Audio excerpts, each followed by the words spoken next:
Howdy folks, in today's video we are going to look at the express entry system. I promised in the previous video that I'm going to go into a little bit more depth about how it works. So I'm going to try and keep it short and as little boring as I possibly can. But just to recap, in order for us to become citizens of Canada one day, we first now need to get a permanent residency because we're here only on a work permit.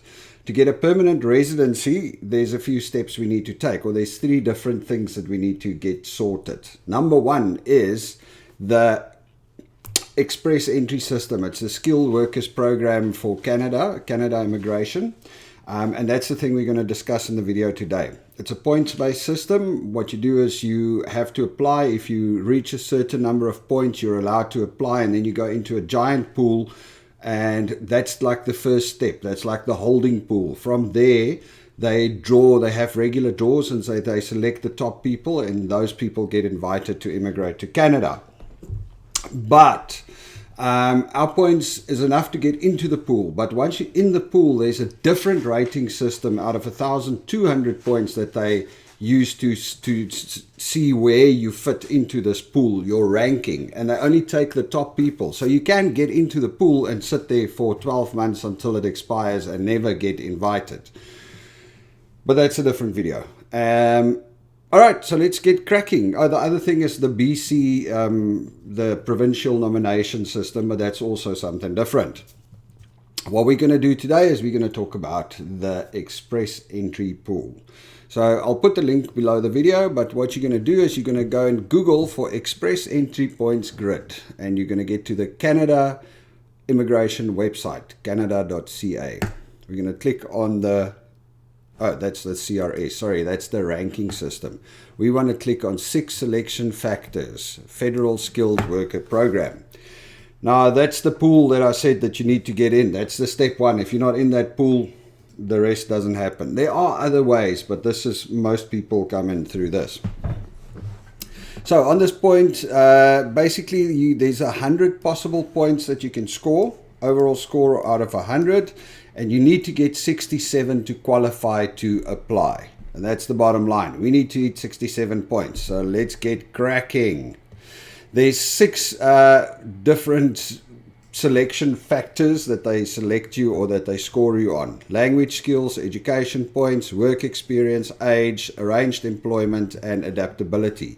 So I've created a little Excel or a little spreadsheet where we're going to add our points in, the points that Belinda scored, and see if we qualify. Okay, let's start with language. Maximum of 28 points for language.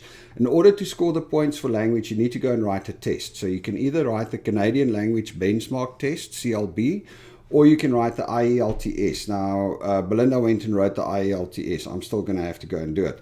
You can do it anywhere in the world, really. They have these tests everywhere, especially the IELTS.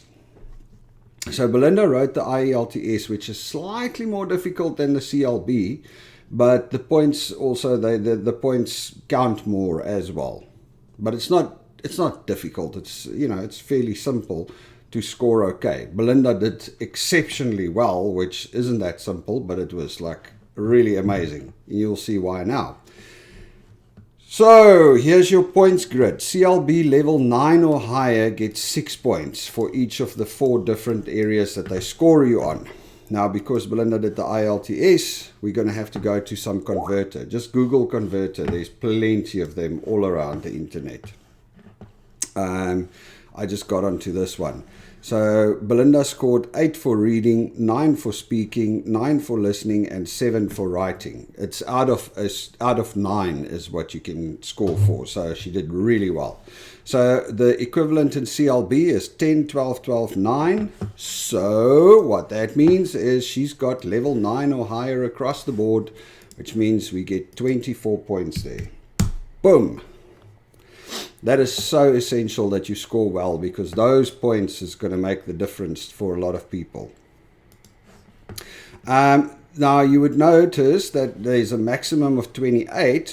Belinda scored aced it, but she only scored 24 points. It's because the other 4 points are for the second official language, which is in French. And you need to go and score at least CLB 5 in all 4 of those things in French, and that's not happening. All right, so we go on to the next one. Education, there's a maximum of 25 points. Now with education,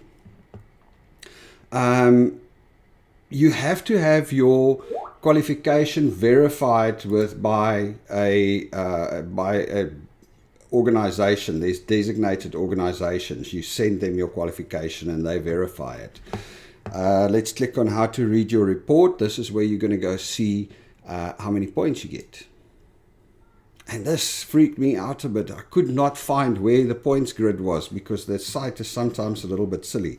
So what you do is once you've clicked on there, you scroll down all the way down to the bottom, and there's a little box here that says select a point system, and we're going to select federal skilled worker points, C points, boom. Now Belinda has got a bachelor's degree, which sits right over there. That's 21 points. There's a whole bunch you can go through there. But you even get points. Like I thought I would get 0 points because I only have a matric. I've got no qualifications, no post-school qualifications. But I believe you even get 5 points. If you have a high school diploma, you get 5 points. Sometimes that 5 points is just what's needed. But okay, in our case, we've got Belinda, my clever wife, who's got a degree, and we've got 21 points. Next, we need to look at, let's go back to our too many clicks. Next, we got to go back to work experience, maximum of 15 points. Now, there's a few things you can remember about the work experience. Number one, it even counts if you were self-employed, so your work experience counts. You have to work in the same kind of job that you are applying under. So if you're coming to Canada to become a waitress, and you've worked as a plumber all your life, your plumbing work experience isn't going to count for your waitress or restaurant manager experience. It's got to be similar. They do count some of it. So if you've been like a restaurant manager and you're coming over to become a hotel manager, that's okay. They're good with that. Oh, and there's one other thing. It's the skill types. They've got this NOC codes, National Occupation Classification. That gives skill levels. So skill type 0 is management, restaurants, mine managers, shore captains, all kinds of management. Skill level A is people that need degrees for their qualifications, doctors, dentists, architects. Skill level B is technical jobs or skilled trades that usually call for a college diploma or training as an apprentice, chefs, plumbers, electricians. And then you've got skill level C, who's just job-specific training like butchers, and you have a high school diploma. And then you've got skill level D, which is just labor. Now for the express entry, you have to be skill level 0, A or B. So the 2 bottom ones, C and D, does not count. And here's our points grid. 1 year, I believe it's out of the last 10 years. I don't see it anywhere here, but somewhere I read that the experience must be out of the last 10 years. So 1 year is 9 points, 2 to 3, 11, 13. Belinda has got more than 6 years experience in the last 10 years working for herself as a manager of her own business. So we'll get the 15 points there. So let's do that, 15.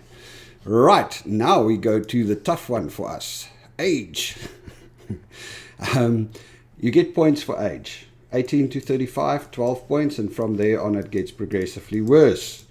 I'm in this bracket, so I'm a definite 0. Belinda's still 46, so she has 1 point, but the thing is, it's her birthday in a couple of months, so if we apply now and we claim the 1 point and they only invite us after that, then that 1 point then they might say, well, you're not that age anymore. So you got to be, when they invite you, the points must be valid. So I'm actually just going to leave this one out. I don't think we need it anyway. Next one, arranged employment in Canada. So maximum of 10 points. And that basically means you need to have a job offer for at least 1 year. So it doesn't even need to be a permanent job. You just need to be offered a job for the next year by a Canadian employer. And there's a few things the employer has to have. So the employer has to have at least 5 people working for him. and a couple of other things. So they look at the employer and they go, okay, this employer is approved. It's not that hard, but just bear that in mind. And then a valid job offer must be there. It must be skill level 0, A or B, once again, for this path. If you come in, there are unskilled paths that have got different qualifications and different, different point system. But for the express entry skilled worker, A, B, or C, A, B, or 0 you need to be there. They're going to check that you can do the job, blah, blah, blah. To get 10 points for a valid job offer, there's also one of these situations must apply. There's a couple of different options. So you don't have a work permit, you don't plan to work in Canada, the employer has an LMIA. The LMIA is a labor market impact assessment. So that is what they do when they basically Service Canada checks and sees, okay, well, we don't really need another lawyer because there's plenty of lawyers, or maybe we do need a lawyer because there's a shortage. So they look at it, and it's not that hard. I mean, LMIA is generally, you should be fine. And they also look at your employer. If you get offered a job, the employer was supposed to have at least looked for somebody local to do it as well. All right, there's a couple of different conditions. The best bet there is to get an immigration agent or a lawyer to look at it and see where you fit in. So, but we will get the job offer, so we should be fine. That puts us on 70 points already. So we're already in the green, more than 67. We should be fine. Now we get to adaptability. This is the last place where you can score a few points, just to if you're short a few, because you didn't get it on some of the other places. Adaptability, there's a couple of different things that you can choose from to be scored on. 1, 2, 3, 4, 5, 6, 7 different options. Your spouse or partner's language level. So in other words, I need to go and write the test, but I only need to score a 4 or higher, which is, really, really down there. So that shouldn't be a problem. Past studies in Canada. No, we haven't studied in Canada. Belinda hasn't. I haven't. Belinda hasn't worked in Canada. So if you've done a year of work in Canada, you can immediately score this extra 10 points here, which is really cool. That's what a lot of people do with their work permits. If they can't score on the other side, they come in, they do at least a year of work here, they get the extra 10 points, and that will then push you over the limit so you can score on the others and get through. I haven't worked in Canada. I've only 2 months, so I haven't got a year work. Arranged employment, boom. So if you score points for arranged employment, the 10 points over here, you can get an extra 5 over here. So we need to score the 10 for arranged employment, which will give us the extra 5 over here as well. So that will put us, let's just see what the rest is. Relatives in Canada. I don't have any relatives in Canada. So basically what I need to do, we should be fine. 10 points. Bang! So we got 80, which should mean that we can now apply. Well, Belinda needs to find the job first. But that should mean that we can then apply for our PR express entry. We can get into the express entry pool. Once we're in the pool, we will apply for our provincial nomination, which will help push our CRS up, and hopefully we'll get into the next draw. Keep you updated. Cheers.